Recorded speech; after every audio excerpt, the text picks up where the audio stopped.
Independence Day with Jeff Goldblum. It's just 2 days away.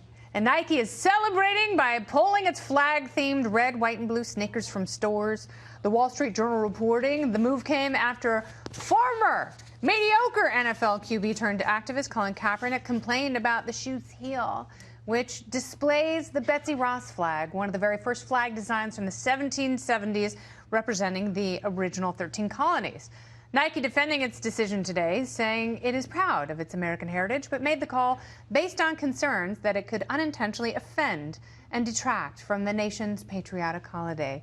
So was this the right move by Nike? The panel is back, and it is a man panel. Bryan Suits, Antjuan Seawright, and Jimmy Failla. So much to grasp in one place.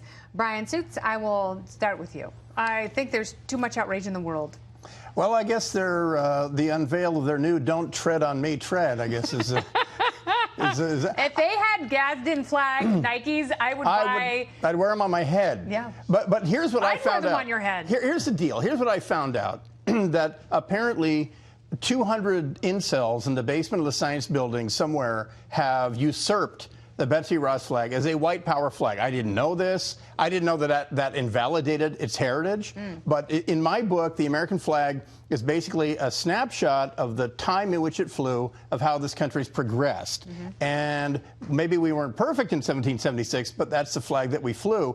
I didn't know in 2019 that some white power guys have decided that somehow is a white nationalist flag. With Pepe the Frog, too? Yeah, I guess. I mean, if a UFO landed and said, "Take us to your white man," they'd come to me. And I didn't know this. I was not aware of it until this happened today. So are you telling me that A, you're a white supremacist, or B, you've been visited by aliens? I am the white man. And so I didn't know this, and I didn't know that white supremacists were somehow using that flag. And I mean, if I don't know that, I don't know why Nike is afraid of that being bad publicity. Antjuan? So there's a history with this flag, obviously. And for the people, first of all, we don't know, or we can't confirm that it was exactly because of Cap that they're doing this. But we know there's a history with this flag. And for the people who are criticizing Nike, those are the same people who were burning their Nikes a few months ago and saying Nike was basically going to hell because of their ad with Kaepernick. And guess what happened? Nike's stock went out of the roof. The company made buttloads of money, and they're doing well and fine. I'm wearing some now. And those same people are back wearing Nike. So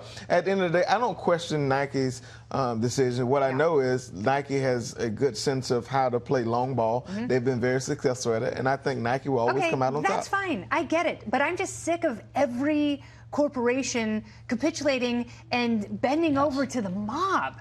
It's like, it's enough. Like, you can make it seem like everyone is aggrieved and everyone is outraged, but it doesn't address real issues. I don't disagree with you, but we can't ignore the experiences that some symbols bring or what they mean to certain people. I know. I don't have a problem with that. And I agree with you about the Confederate flag, and I know that you grew up in South Carolina, which is where the Civil War started. But I also know you can't take every symbol and apply new meaning and claim that you are as deeply outraged by something that has been appropriated by a small number of people, and now because of that appropriation, it's deeply offensive.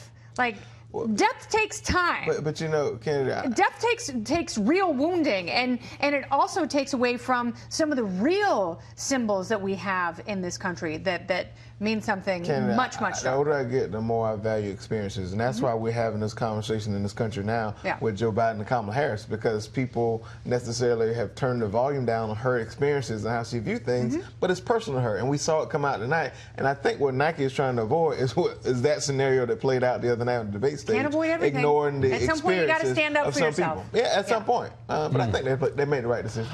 I mean, listen, I'm frustrated that they gave in to the mob. I'm more frustrated with the people who are vowing to boycott Nike on social media. Yeah. It's like if you're eating... I'm never wearing Nikes again. It's like, oh, no, your sub-3 marathon is never going to happen. But I'm just saying, it's like, if you're eating a hoagie in your profile picture, it's assumed you've been boycotting athletic wear. It's like that was baked into the cake, no pun intended, so I don't care about that.